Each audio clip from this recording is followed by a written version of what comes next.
నమస్కారం, వార్తలకు స్వాగతం. ముందుగా ముఖ్యాంశాలు. ఎన్నికల సందర్భంగా నారా చంద్రబాబు నాయుడు రోడ్ షో. ఈ సందర్భంగా సీఎం జగన్ రెడ్డిపై పలు విమర్శలు. CM Jagan Reddy road show, Chandrababu నాయుడుపై ఫైర్. ఎన్నికల సందర్భంగా CM Jaganmohan Reddy road show నిర్వహించారు. ఈ సందర్భంగా చంద్రబాబు నాయుడుపై ఆయన మండిపడ్డారు.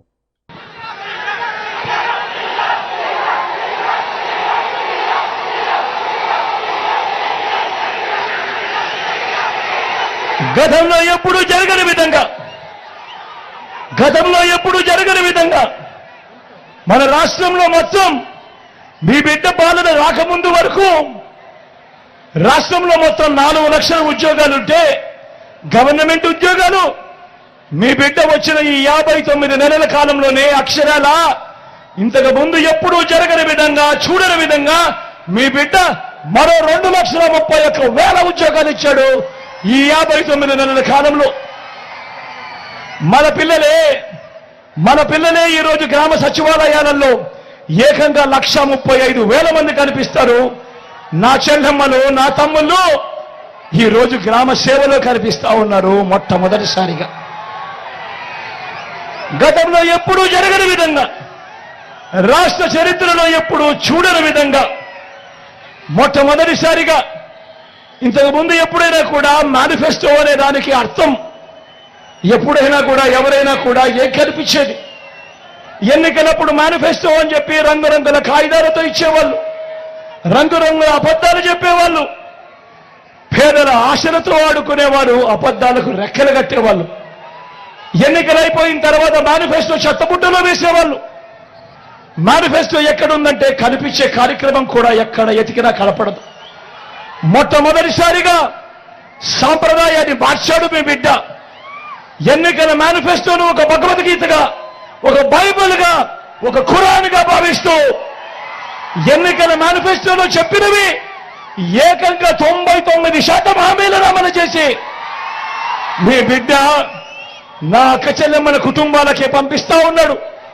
ఆ చిక్కడి చిరునవ్వుల మధ్య అక్క చెల్లెమ్మలనే అడుగుతా ఉన్నాడు, అక్క ఇదిగో మీ అన్న మేనిఫెస్టో, ఇదిగో మీ తమ్ముడు మేనిఫెస్టో, పథకాలన్నీ కూడా జరిగాయా లేదా అన్నది మీరే టిక్కు పెట్టండి అక్క అని చెప్పి మొట్టమొదటిసారిగా సాంప్రదాయాన్ని మారుస్తూ ఎన్నికల మేనిఫెస్టో అంటే విశ్వసనీయత తీసుకొచ్చిన వ్యక్తి, విశ్వసనీయత తీసుకొచ్చిన పాలన ఈ 59 నెలల కాలంలోనే జరిగిన మాట వాస్తవం కాదా అని అడుగుతా ఉన్నాడు మీ బిడ్డ.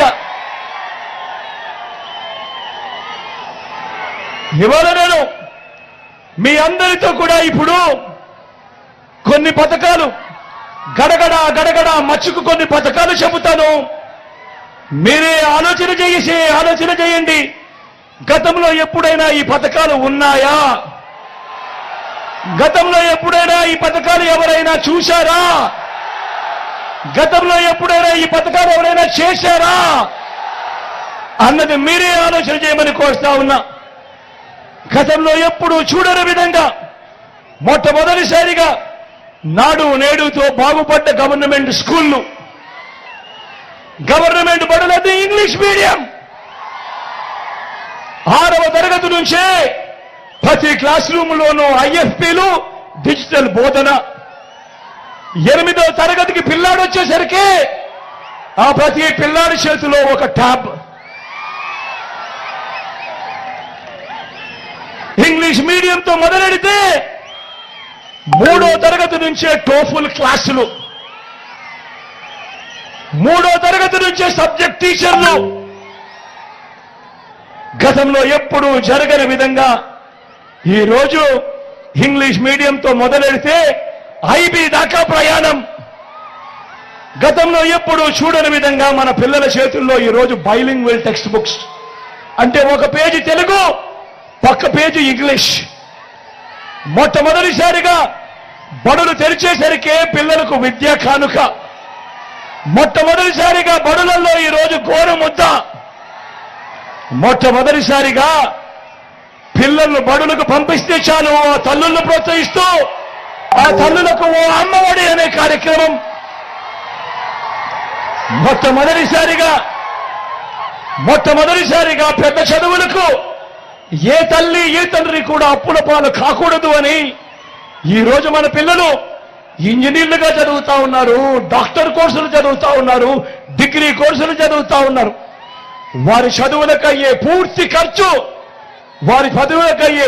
ఖర్చు ఈ రోజు రాష్ట్రంలో ఏకంగా 93% మంది మన పిల్లలు ఈ రోజు పూర్తి ఖర్చును భరిస్తూ ఈ రోజు వాళ్లకు విద్యా దీవెన, జగనన్న వసతి దీవెన అనే గతంలో ఎప్పుడూ జరగని విధంగా ఈ రోజు ఆ పిల్లలను ఆదుకుంటా ఉన్నాం. నా అక్క చెల్లెమ్మల కుటుంబాలకు తోడుగా ఉన్నాం. గతంలో ఎప్పుడూ జరగని విధంగా ఈ రోజు మన డిగ్రీలలో చదువుతా ఉన్న మన పిల్లలకు ఈ రోజు international universities, LSE, Harvard, MIT, Stanford వంటి యూనివర్సిటీస్ తో ఈ రోజు ఆన్లైన్ సర్టిఫికేషన్ ద్వారా మన డిగ్రీలతో ఆ కోర్సులు అనుసంధానం. మొట్టమొదటిసారిగా మన డిగ్రీలలో ఈ రోజు మ్యాండేటరీ ఇంటర్న్షిప్. నేను అడుగుతా ఉన్నా, ఇంతగా పిల్లల చదువుల మీద ధ్యాస పెట్టిన పరిస్థితులు గతంలో ఎప్పుడైనా జరిగాయా అని అడుగుతా ఉన్నాడు మీ బిడ్డ. అన్న జరిగాయా? అక్క జరిగాయా? తమ్ముడు జరిగాయా? వారాహి విజయబేరి బహిరంగ సభలో జనసేన అధినేత పవన్ కళ్యాణ్ పాల్గొన్నారు. ఈ సందర్భంగా ప్రజలను ఉద్దేశించి ఆయన మాట్లాడారు. మాట్లాడుతున్నాను, మీరన్నీ గత 5 సంవత్సరాల్లో ఎవరెవరు ఏం చేశారు, వైసీపీ ప్రభుత్వం ఏం చేసింది, పవన్ కళ్యాణ్ ఎలా నిలబడ్డాడు, టీడీపీకి ఎలా బలం ఇచ్చాడు, ఎలా తగ్గి ముందుకు తీసుకెళ్లాడు, భారతీయ జనతా పార్టీ ప్రధానమంత్రి గారి నేతృత్వంలో మేము ఆంధ్రాలో పొత్తు పెట్టుకోమంటే ఆయన్ని నేను ఒప్పించానంటే ఎంత బలంగా మాట్లాడుంటానో మీరు అర్థం చేసుకోండి. దేనికి మాట్లాడాను? పవన్ కళ్యాణ్ ఎంపీ ఎమ్మెల్యే కాకపోతే ఏమవ్వదు. పవన్ కళ్యాణ్ చేసుకుంటే సినిమాలు ఉన్నాయి, అవసరమైతే బయటకు వచ్చి రోడ్ల మీద కొట్లాడతాడు. కానీ కావాల్సింది ఇంతమంది సమూహానికి 5 కోట్ల మంది ప్రజలకి బలం ఇవ్వాలి అంటే జనసేన రోడ్డు మీదకి వస్తే గూండాలు కూడా బెదిరి పారిపోతారు. అడవి దున్నలు ఎలా పారిపోతాయో సింహాన్ని చూసి, జనసేన బయటికి వస్తే మొత్తం వచ్చి అందరూ పారిపోతారు. రౌడీ గూండాలు అందరూ పారిపోతారు. అలాంటి గూండాలు ప్రభుత్వం ఇది వైసీపీ అరాచక ప్రభుత్వం. నేను మీకు భరోసా ఇస్తున్నా, ఒక ఎన్నికలకు కాదు, ఒక తరం కోసం.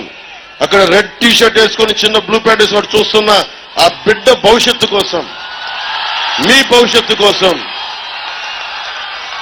మీ అందరి కోసం వచ్చామని, నా కోసం కాదు, మీకోసం నిలబడతాం, మీకోసం కొట్లాడతాం. రేపు ఫుల్ డే, పూర్తి రోజు 24 గంటలు మీరు ఆలోచించుకుని ఈ రోజు నుంచి రేపు సాయంత్రం పడుకోబోయే వరకు ప్రతి వర్గం, మత్స్యకారులు కానీ, మత్స్యకారులు ఏమన్నాడు, మీ జాతి ₹1 ఇస్తే 10 కోట్లంతా ప్రచారం చేసుకుంటారని చెప్పి మత్స్యకార జాతిని తిట్టిన దురహంకారి చంద్రశేఖర్ రెడ్డి గారు. నన్ను ఎలా తిట్టాడో మీకు చెప్పక్కర్లా, చంద్రబాబు గారిని ఎలా తిట్టాడో చెప్పక్కర్లా. చంద్రశేఖర్ రెడ్డి గుర్తుపెట్టుకో, నీ సంగతి నేనే చూస్తాను ప్రత్యేకంగా చెప్తాను. చంద్రశేఖర్ రెడ్డి సంగతి నేనే చూస్తాను. ఎవరు పట్టించుకున్నా లేదో తెలియదు కానీ నువ్వు నన్ను అన్నందుకు కాదు చంద్రశేఖర్ రెడ్డి, గుర్తుపెట్టుకో. నువ్వు ప్రజల్ని ఇబ్బంది పెట్టేశావు, ప్రకృతి వనరులను దోచేశావు, పేకాట క్లబ్బులు నడిపావు, మాఫియా అయిపోయింది, గ్రావెల్ని దోచేశావు, పచ్చని మడడుగులు నరికేశావు. గుర్తుపెట్టుకో చంద్రశేఖర్ రెడ్డి, నిన్ను రోడ్డు మీద తీసుకెళ్తా, రోడ్డు మీదకి లాక్కొస్తాను, గుర్తుపెట్టుకో. నువ్వు నీ రౌడీజం చెప్పు, మీ బాస్ జగన్ చెప్పు, పవన్ కళ్యాణ్ చెప్పాడని చెప్పు, తాట తీసి కింద కూర్చోబెడతాం. ఇప్పుడు అతను పిఠాపురంలో చేస్తున్నాడు నా మీద, వెళ్ళి ఉప్పాడులో ఏం చేస్తాడు? 5 సంవత్సరాలు చేయని అభివృద్ధి ఏం చేస్తావా? 5 సంవత్సరాలు చేయని అభివృద్ధి ఏం చేస్తావు కొత్తగా? 5 సంవత్సరాలు విలువైన కాలాన్ని ఇస్తే ఏం చేయలే? ఫీజు రీయింబర్స్మెంట్ చేశారమ్మా మీకు? Fee reimbursement చేయలేనాడు. 2300 కోట్లు రంగులు వేయడానికి, రంగులు తీయడానికి తీసుకున్నాడు ఈ వ్యక్తులు. మనకేం చేస్తారమ్మా వీళ్ళు? మత్స్యకారులకి ఏం చేస్తారు? దళిత సామాజిక వర్గానికి ఏం చేస్తారు, బీసీలకి ఏం చేస్తారు చూశారు కదా. కుల జాతి మనకి ఆధిపత్య అహంకారంతో ఎలా తిట్టారో మీకు తెలుసు. మనకి మత్స్యకారుల సమాజక వర్గాన్ని నువ్వు చొక్కా తీకు, నాకు చొక్కా చేసి సరిపోదు, ఈ పోస్టరింగ్ కాదు నాకు కావాల్సింది. రౌడీజామునికి ఎదురెళ్లారు మీరు.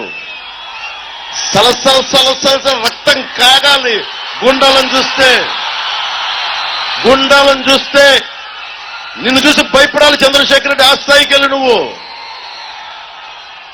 అందుకని ప్రజాగలం సభలో టీడీపీ అధినేత నారా చంద్రబాబు నాయుడు పాల్గొన్నారు. ఈ సందర్భంగా ఆయన ప్రసంగించారు. సైకో వస్తే ఇంకే రాష్ట్రానికి పుట్టుగతులు ఉండవని అందరూ కూడా ముందుకొచ్చే పరిస్థితికి వచ్చారు. నేను ఒకటే మీ అందరు కోరుతున్నా, ఒక్క విషయమే చూడండి. నాడు మనం తీసుకొచ్చిన ఐటీ పాలసీ వల్ల ఒక రైతు బిడ్డ, ఒక సామాన్య యువతి, ఒక వెనుకబడిన వర్గాల బిడ్డ, ఒక ఎస్సీ విద్యార్థి ఈరోజు ప్రపంచం అంతా వెళ్లారు. మీరు ఒకటే గుర్తుపెట్టుకోవాలి, ఎన్నో తరాలు కాదు 20 సంవత్సరాల్లో నేను అవలంబించిన పబ్లిక్ పాలసీ వల్ల, ఐటీ వల్ల మన వాళ్ళు అన్ని దేశాలకు వెళ్లిపోయారు. బ్రహ్మాండంగా గ్లోబల్ సిటిజన్స్ గా తయారైపోయారు. ఈరోజు ప్రపంచంలో ఎక్కడికైనా వెళ్ళండి, ఆ దేశంలో మంచి ఇండ్లుండే కాలనీ దగ్గరికి పోతే అక్కడ ఇండియన్స్ ఉంటారు, వాళ్ళల్లో 40% తెలుగు వాళ్ళు ఉంటారు. అది నేను చూపించిన దారిని మీ అందరికీ హామీ ఇస్తున్నా. ఇప్పుడు నా ఆలోచన ఒకటి, తెలుగు వారిని అందరినీ గ్లోబల్ లీడర్స్ గా తయారు చేస్తా. ఈ ఊర్లో నువ్వు కూర్చొని కంపెనీ పెట్టి ప్రపంచం మొత్తం అన్ని దేశాల్లో పనిచేసే విధంగా ప్రోత్సహిస్తాను తమ్ముళ్ళు. అది నా ఆలోచన.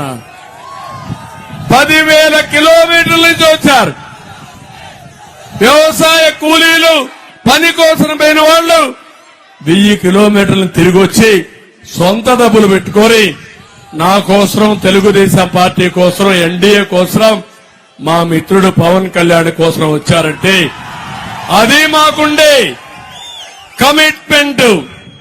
అందుకే నేను అడుగుతున్నా, ఈరోజు మీరు చెప్పాలి, ఏం తమ్ముళ్ళు ఎవరికైనా ఉద్యోగాలు వచ్చాయని మిమ్మల్ని అడుగుతున్నా, వస్తాయని నమ్మకం ఉందని మిమ్మల్ని అడుగుతున్నా. ఇంకా ఎవరైనా రాకపోతే అందరికీ అప్పీల్ చేస్తున్నా, మీరందరూ రండి, ఓట్లు వేయండి. కొన ఊపిరితో ఉండే రాష్ట్రాన్ని కాపాడడానికి మీరందరూ చొరవ తీసుకోవాల్సిందిగా అందరినీ కోరుతున్నా. ఈ సమయంలో తమ్ముళ్ళు మిమ్మల్ని అందరినీ ఒక విషయం అడుగుతున్నా. ఈరోజు కొంచెం చల్లగా ఉంది, ఎల్లుండి ఎండ తీవ్రంగా ఉండొచ్చు, ఉండకపోవచ్చు. ఓట్లేస్తారా లేదా? ఎండకు భయపడతారా మీరు? ఒకవేళ నా ఓటు ఏమవుతుంది, ఏకపోతే ఏంటి అనుకుంటారా మీరు? ఓటు అనేది వజ్రాయుధం. సైకోని ఇంటికి పంపించడానికి వజ్రాయుధం. 7 గంటలకే రావాలి, 6 గంటలకు నిద్రలేయాలి. లేస్తారా లేదా? 7 గంటలకంతా రెడీ కావాలి.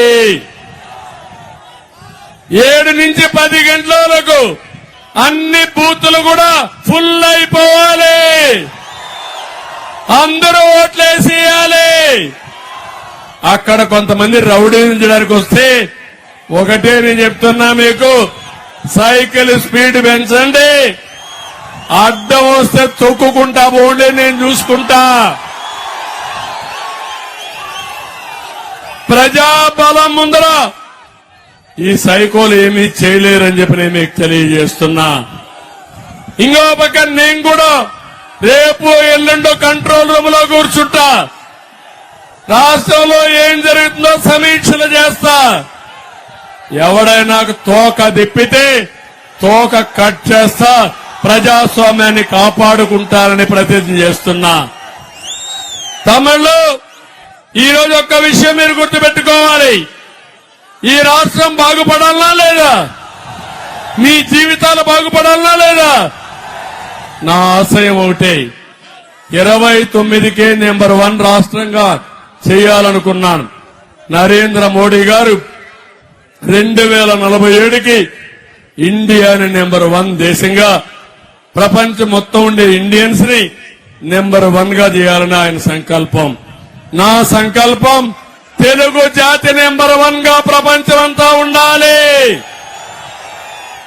పేదరికం లేని రాష్ట్రమే ఆలోచన నా ధ్యేయం.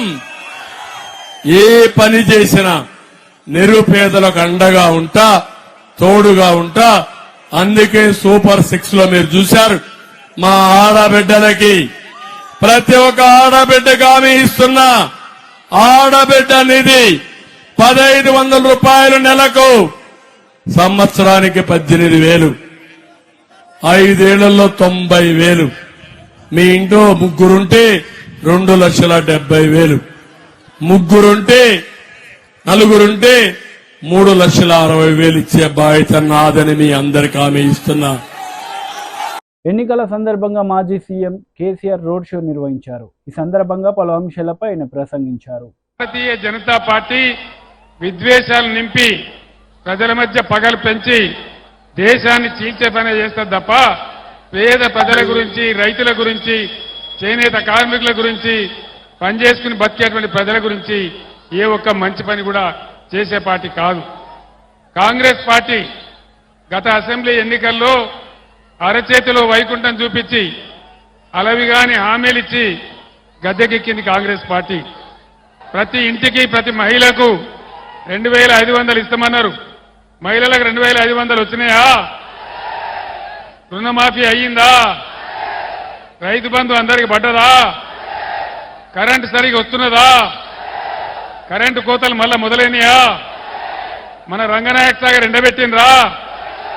రైతుల పంటలు ఎండినాయా? అంటే ఇది పరిస్థితి. ఒకటే ఒకటి స్కీమ్ పెట్టినరు, అది మహిళలకు బస్సు, అది టోటల్ గా ఫెయిల్ అయిపోయింది. ఒక సర్కస్ లాగా అయిపోయింది తప్ప ఎవరికి లాభం జరగలే. అందువల్ల మీ అందరినీ కూడా నేను కోరేది, అర్థం చేసుకొని వివేచనతోని మన రాష్ట్ర భవిష్యత్ కోసం, ఈ దేశ భవిష్యత్ కోసం ఆలోచించి ఓటేయాలి తప్ప ఓటు ఎప్పుడు కూడా ఆగమాగం వేయకూడదు. ఏ ఒక్క హామీ అమలు కాలే, అవుతుందనే ఆశ కూడా లేదు. ఆ రోజు మనం 30,000 కోట్లు 2 దఫాలుగా రుణమాఫీ చేసినాం. ఈ ముఖ్యమంత్రి చెప్పినాడు, మీరు పరిగెత్తండి, లోన్ తీసుకోండి, డిసెంబర్ 9వ తేదీ నాడే 2 లక్షల రుణమాఫీ చేస్తామని చెప్పినారు. రుణమాఫీ జరిగిందా? ఏది కూడా జరగలే. 6 ప్రధాన హామీలతో పాటు 420 హామీలు ఇస్తే ఏ ఒక్క పని కూడా జరగలేదు. బీజేపీతోని ఏ ఒక్క పని జరగలేదు. అదే బీఆర్ఎస్ ప్రభుత్వం ఉన్నప్పుడు అన్ని వర్గాల ప్రజలను, కులము మతము అనే తేడా లేకుండా ఒక కోడి తన పిల్లలను కాపాడుకున్నట్టుగా అందరినీ కూడా వెనకకి తీసుకొని మనం ముందుకు పోయినాం. అందరిని కాపాడినాం, పేదలను కాపాడినాం. పేదవాళ్లకు, వృద్ధులకు 2,000 రూపాయల పెన్షన్ ఇచ్చినాం. ఈ ప్రభుత్వం 4,000 ఇస్తామని చెప్పినారు. 4,000 రూపాయల పెన్షన్ వచ్చిందా? రాదు కూడా, ఇక వచ్చే అవకాశం కూడా లేదు. మీ అందరికి నేను చేసే మనవి ఒకటే, మీరు చాలా గొప్ప స్వాగతం చెప్పినారు. నా గుండెల నిండా బ్రహ్మాండమైన సంతోషం కలిగింది. ఇప్పుడే హరీష్ రావు గారు చెప్పినట్టుగా మన అభ్యర్థి వెంకట్రామరెడ్డి మీకు తెలుసు. ఆయన ఇదే జిల్లాలో కలెక్టర్గా పనిచేసినాడు. ఈ జిల్లాను ఒకనాడు నేను ఎన్టీ రామారావు గారు ముఖ్యమంత్రిగా ఉంటే ఇదే చౌరస్తాలో సిద్దిపేట జిల్లా కావాలని నేను అడిగిన, కానీ ఎవరు చేయలే. కానీ నేనే ముఖ్యమంత్రి అయిన తర్వాత, తెలంగాణ వచ్చిన తర్వాత, హరీష్ రావు మంత్రి అయిన తర్వాత సిద్దిపేట జిల్లా చేసుకున్నాం. సిద్దిపేట జిల్లా చేయడమే కాదు, సిద్దిపేటకు రైలు కావాలని తెచ్చుకున్నాం, గోదావరి నీళ్లు తెచ్చుకున్నాం, సిద్దిపేట జిల్లా తీసుకున్నాం. కానీ జాగ్రత్త, ఈరోజు ఈ రాష్ట్ర ప్రభుత్వం సిద్దిపేట జిల్లాను రద్దు చేస్తా అంటున్నది. సిద్దిపేట జిల్లా ఉన్నానా? సిద్దిపేట జిల్లా ఉన్నానా? అన్నా మీరు వెనక చెప్తలేరు ఉన్నానా? సిద్దిపేట జిల్లా తీస్తా అంటే యుద్ధం చేద్దామా? మరొక యుద్ధానికి సిద్ధమైదామా? ఈ మూర్ఖ ముఖ్యమంత్రి మూర్ఖ ప్రభుత్వం ప్రజలకు పరిపాలన దేవాలని తెస్తే దాన్ని రద్దు చేస్తామని చెప్తున్నారు. ఈ వచ్చిన సిద్దిపేట జిల్లాకు కలెక్టర్గా వెంకట్రామరెడ్డి గారు చాలా సేవలు అందించారు. మీ ఊర్లలో ఉన్న మొక్కలు చెట్లు వెంకట్రామరెడ్డి గారు నాటించినటువంటివి. హరీష్ నాయకత్వంలో సిద్దిపేటలో బ్రహ్మాండమైన అభివృద్ధి చేసుకున్నాం. ఆ అభివృద్ధి కొనసాగాలంటే, మన హక్కులు రావాలంటే, మన నీళ్లు మనకే ఉండాలంటే ఖచ్చితంగా మొన్న ఎన్నికల్లో హరీష్కి ఇచ్చిన మెజార్టీ కంటే ఇంకో 20,000 మెజార్టీ ఇచ్చి 1,00,000 మెజార్టీ ఇచ్చి వెంకట్రామరెడ్డి గారిని గెలిపించాలి. గెలిపిద్దామా? సిద్దిపేట మెజార్టీ ఎంత? 1,00,000నా? 1,00,000 అంటే గ్యారంటీగా నేను ఇయ్యాలని డిక్లేర్ చేస్తున్నా. సిద్దిపేట మెజార్టీతోనే వెంకట్రామరెడ్డి గారి ఎంపీగా గెలిచిపోయిందని చెప్పి నేను తెలియజేస్తా ఉన్నా. వెంకట్రామరెడ్డి గెలుపులో సిద్దిపేట జిల్లా గెలుపున్నది, మెదక్ పార్లమెంట్ గెలుపున్నది. ఆయన డబ్బులకు ఆశపడి పదవులకు ఆశపడి వచ్చిన వాడు కాదు. ఆయనకు ఆల్రెడీ వెంకట్రామరెడ్డి గారికి ఎమ్మెల్సీ పదవి ఉంది. ఆయన ఒక మాట చెప్పినాడు, నన్ను గెలిపిస్తే 7 నియోజకవర్గాలలో 7 కళ్యాణ మంటపాలు కట్టించి ₹1 పేదలకు ఫ్రీగా పెళ్లి చేస్తామని చెప్పినాడు. 100 కోట్లతో ట్రస్ట్ పెట్టి పేద విద్యార్థులందరికీ నేను చదువు చెప్పిస్తా నా సొంత డబ్బులతోనని వెంకట్రామరెడ్డి గారు చెప్పినారు. ఇటువంటి నాయకుడు గెలిస్తే మనందరికి గౌరవం, ప్రజలకు గౌరవం, అందరికి లాభం. కాబట్టి దయచేసి నా మాట మీద, హరీష్ మాట మీద విశ్వాసం ఉంచి 1,00,000 మెజార్టీ మన సిద్దిపేట నుంచే ఇవ్వాలి. సిద్దిపేట మీరు ఎటువంటి పులులో నాకు తెలుసు. మీరు పట్టుబడితే జట్టు కడితే 1,00,000 మెజార్టీ మీకు లెక్కనే కాదు. 1,00,000 కదా గ్యారంటీగా. మీ అందరిని ఒకటే నేను కోరుతా ఉన్నా, హరీష్ నాయకత్వంలో మే 13వ తేదీ వరకు అందరూ కూడా ఈరోజు ఏ ఉత్సాహంతో నాకు స్వాగతం చెప్పినారో, ఏ ఉత్సాహంతో ఇంత బ్రహ్మాండమైనటువంటి నేల ఈనిందా అనే పద్ధతిలో సభకు వచ్చినారో అదే పద్ధతిలో విశ్రమించి కష్టపడి దయచేసి వెంకట్రామరెడ్డి గారికి 1,00,000 ఓట్ల మెజార్టీ సిద్దిపేట నుంచి ఇవ్వాలని కోరుకుంటూ, ఏ రోజు వచ్చినా మా బిడ్డ కదా, మా కన్న బిడ్డ కదా అనే ప్రేమను ఎప్పుడు వచ్చినా మీరు చూపిస్తా ఉన్నారు. అదే ప్రేమతో 1,00,000 ఓట్ల మెజార్టీ సాధించాలని మీ అందరినీ కూడా కోరుకుంటూ, మహిళా కమిషన్ మాజీ చైర్పర్సన్ వాసిరెడ్డి పద్మ మీడియా సమావేశం నిర్వహించారు. ఈ సందర్భంగా పలు అంశాలపై ఆమె మాట్లాడారు.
వార్తలు ముగించే ముందు ముఖ్యాంశాలు మరోసారి.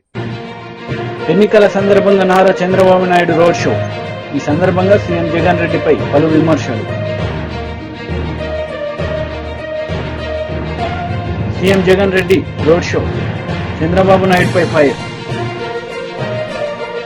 ఈ వార్తలు ఇంతటితో సమాప్తం. తిరిగి ప్రసారమయ్యే వార్తల్లో మళ్ళీ కలుద్దాం. అంతవరకు సెలవు. నమస్తే.